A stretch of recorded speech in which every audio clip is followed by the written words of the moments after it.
พี่น้องเอ้ยทั้งที่ลาวแดงมันยอมจำนนแล้วจะสิไปหยังมันฮอดเวลาที่เจ้าจะยืนขึ้นเพื่อปกป้องสิทธิผลประโยชน์ของเจ้า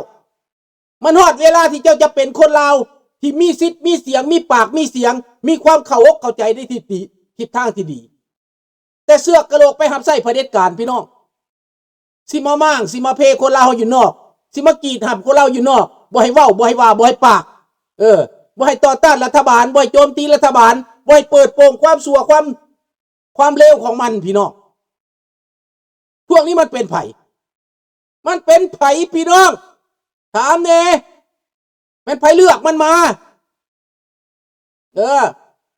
ลาวแดงมันยอมจำนนพอแห้งละเฮาฮู้เบิดแหละพี่น้องมันเป็นโอกาสของพวกเฮาอันนี้แหละลูกว่าว่ะน้ำบกหมดกินปลาน้ำมากมาปลากินหมดน้ำเหมือนน้ำบกปะ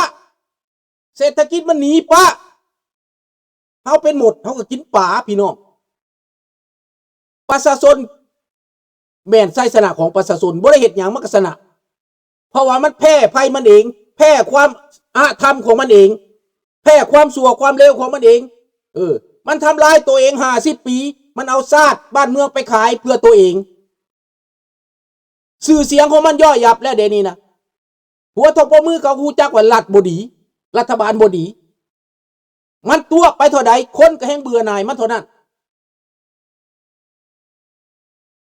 ไผสิเอายังไปปิดความเน่าเหม็นบ่ได้ดอกความเน่าความเหม็นก็มันเหลือเกินแล้วมันบ่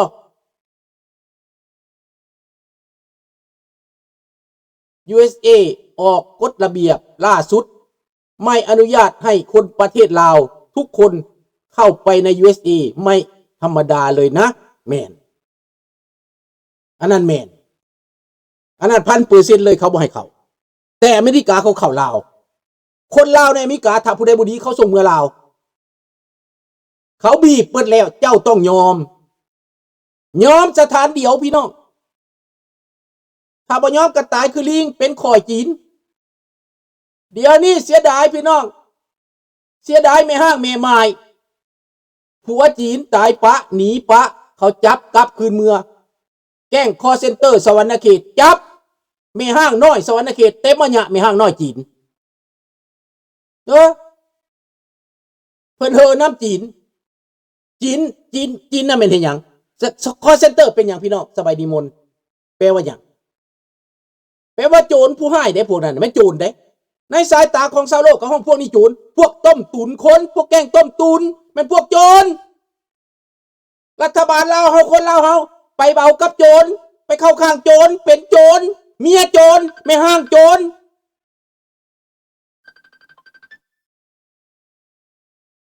ฮัลโหลถ้าสบายกำลังออกรายการอยู่เด้อไอเด้อ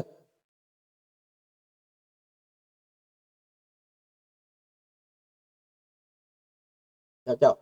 เข้าใจ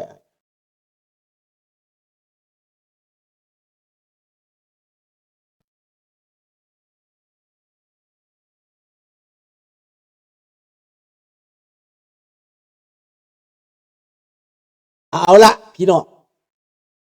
ในเมื่อสหรัฐอเมริกาเขาเปิดประตูแล้วเขาเข้าไปแล้วเจ้าจะมาปิดประชาชนเจ้าจะมาตัวประชาชนต่อไปเห็นอย่างล่ะมาตัวประชาชนแทนที่จะยอมว่าเดี๋ยวนี้ค่อยไปพิษแล้ว50 ปีเนี่ยคนเดินหมากพิษแล้วเจ้าต้องยอมความจริงคนอเมริกาคนแคนาดาคนฝรั่งเศสคนทั่วโลกคนยุโรป4 ปีเท่านั้นเขามา4 ปีถ้าเฮ็ดบ่ได้เขาก็ลาออกหรือเขาเปลี่ยนใหม่เลือกตั้งใหม่แต่ลาวแดง50 ปีย่อมแมวตัวเก่าเอาคนผู้เก่าบักทองรุ่นคือเก่าบักสอนไส้คือเก่าบักไส้สมพรคือเก่าผีตัวเก่าสแตกบ่ยิ้มจักเทื่อสร้างความชั่วความเลวมาตลอดนี่ดังนั้นแหละพี่น้อง ข้าพเจ้าเห็นเบิดแล้วข่าวเขาก็เว้าเบิดแล้วไผเขาก็เว้าต่างประเทศเขาก็เว้าเดี๋ยวนี้ในลาวนั้นเวียดนามกำข้อหอยไว้เวียดนามกำข้อหอยพี่น้องเวียดนามไปทางอเมริกาบ่กล้าประเสริฐหนักกับอเมริกาเพราะการค้าการขายมันบ่แม่นเรื่องสงครามมันเป็นเรื่องสงครามเศรษฐกิจ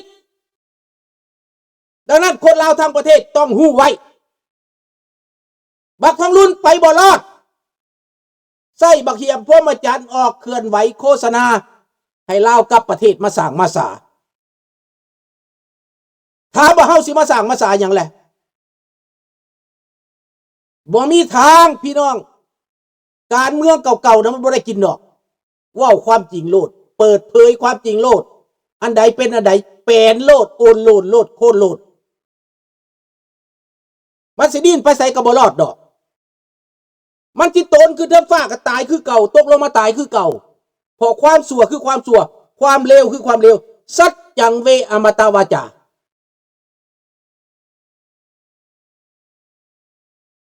อยู่แน่นอนแก้วก็ห้ามไว้บ่ได้ข่าวนี้นะอเมริกามาแล้วห้ามบ่ได้ดอกแก้วก็ห้ามบ่ได้อเมริกาเข้ามาแล้วญี่ปุ่นเข้ามาแล้วโลกเขามาแล้ว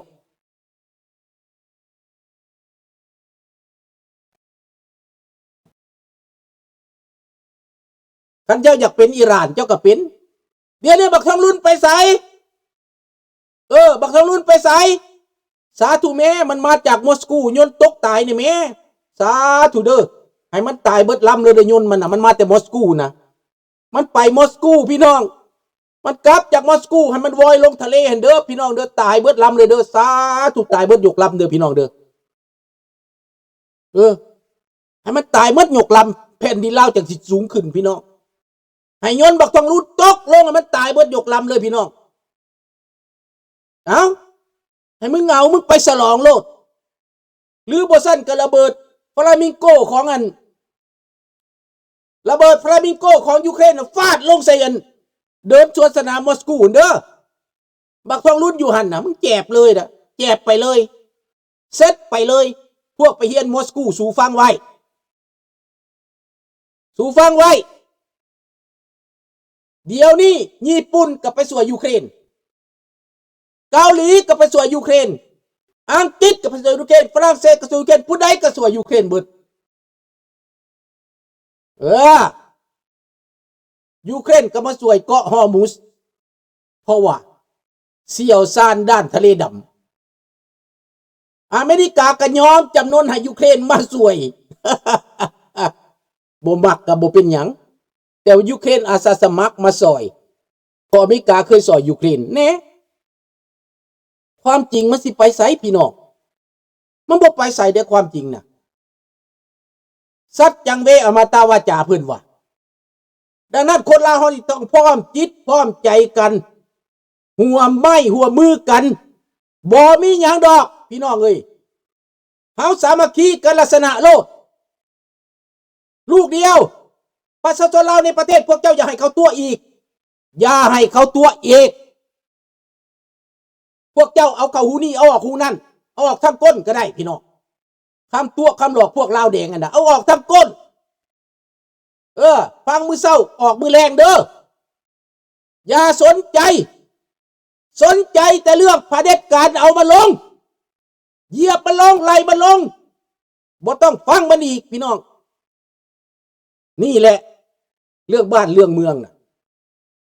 ถ้าเฮาบ่ฮู้จักน่ะเฮาสิมือหนึ่งแป๊บมือหนึ่งแป๊บมือหนึ่งแป๊บยืงสิบ่ได้คนต้องจริงต้องจังต้องเอาแท้เอาจริงเข้มแข็งยืนหยัดเอาเลือดบรรพบุรุษมาใส่ในหัวใจตั้งแต่ก่อนเพิ่นมีแต่สร้างแต่มาเพิ่นยังยืนอยู่ได้มาฮอดเป็นประเทศล้านสร้างให้พวกเฮาแล้วพวกเฮาทุกมื้อนี้อันยังก็มีบ่มีหัวใจมันก็อยู่เพราะอยากโตนผู้ตายผู้ไหนพี่น้องแม่นบ่เพราะอยากโตนผู้ตายผู้ไหนกันบ่เข้าใจนะแม่นบ่ล่ะ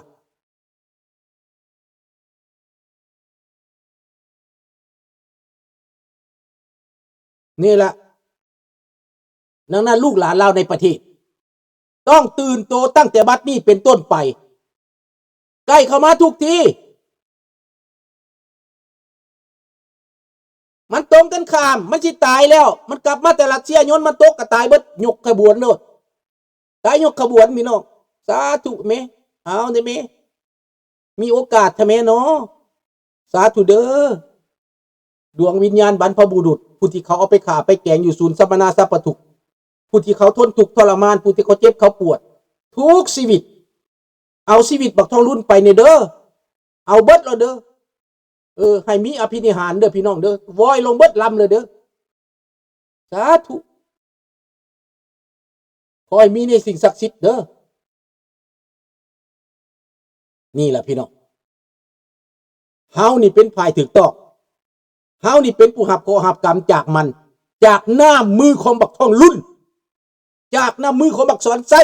มึงบ่ต้องมาเฮ็ดหน้าเสิร์ชหน้าสู้ตาดอกการกระทำของสูนับมือส่วนนับมือเลวนับมือเลวซ้ำถึกเปิดโปงเบิดแล้วอันจับสแกมเมอร์พี่น้องหูจักว่าจับสแกมเมอร์อเมริกาเข้าไปลาวเขากวาดล้างเขาสั่งเวียดนามสั่งเบิดโลกสั่งตำรวจเอเตโปนกวาดล้างพี่น้องเขามีสิทธิ์ถ้าลาวขัดขืนเขาจัดการลาวพี่น้องมันขืนบ่ได้แล้วพี่น้องเอ้ยฟังทางนี้มาฟังทางนี้ลาวแดงไปบ่รอดแล้วแบบเดียวกับอิหร่านไปบ่รอดนั่นแหละอเมริกาเขาเฮ็ดแบบใจเย็นใจเย็นแบบน้ำลวกไก่ยับเข่ายับเข่าบีบเข่าบีบเข่าบีบเข่ายับเข่าล่อให้มันยิ่งมาแล้วก็ตอบโต้ไปดับศูนย์มันไปเรื่อยๆสุดท้ายแล้วก็ล่มสลายพี่น้องผู้ใดอยากไปซอยอิหร่านก็ไปเด้อไปโลดผู้ใดอยากไปซอยอิหร่านประเทศใดก็ใดไปโลดผู้ใดอยากไปซอยโลดเด้อตอนนี้ฝรั่งมาแล้วอังกฤษมาแล้วทุกประเทศมาแล้วบ่เหนือจากที่เฮาคิดดอกเจ้าสิอดดนปานใดซ่องแคบฮอมุดปิดอยู่หันเจ้าก็ต้นทุกข์ทรมานเจ้าก็อึดก็อยากน้ำมันก็บ่มีเศรษฐกิจก็ตกต่ำจำเป็นจะต้องรวมมือเจ้าสิคัดไปฮอดใส่อเมริกาเขาลินเกมได้เขาฮู้ได้เขาฮู้เวลาเขาคำนวณเศรษฐกิจเขาได้ข้าพเจ้ามีความมั่นใจพี่น้อง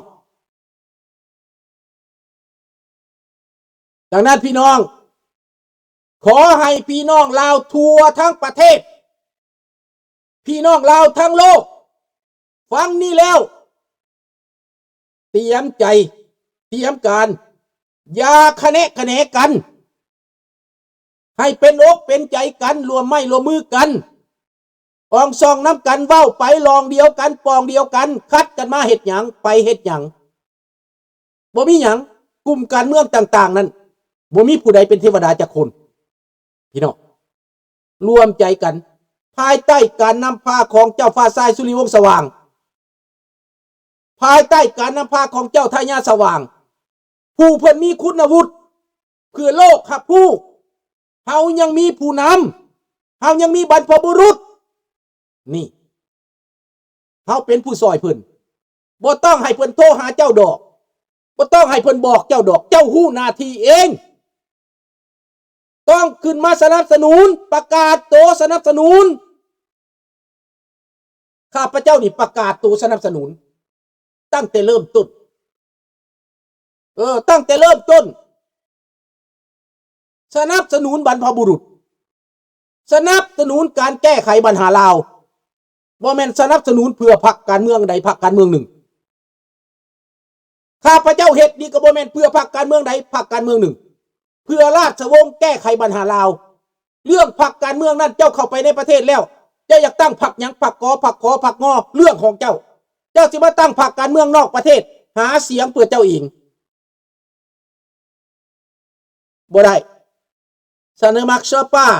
เสนอมักชราป้าพี่น้องดังนั้นกลุ่มการเมืองต่างๆสวัสดีรอนนี่หยุดหาเสียงการเมืองกันนะรวมมือกันสนับสนุนแก้ไขปัญหาลาวให้ลาวเป็นประชาธิปไตยพี่น้องเจ้าสิเตะบานหนาเจ้าต้องมีทีมและเจ้าต้องมีเดิน ต้องมีกรรมการต้องมีองค์กร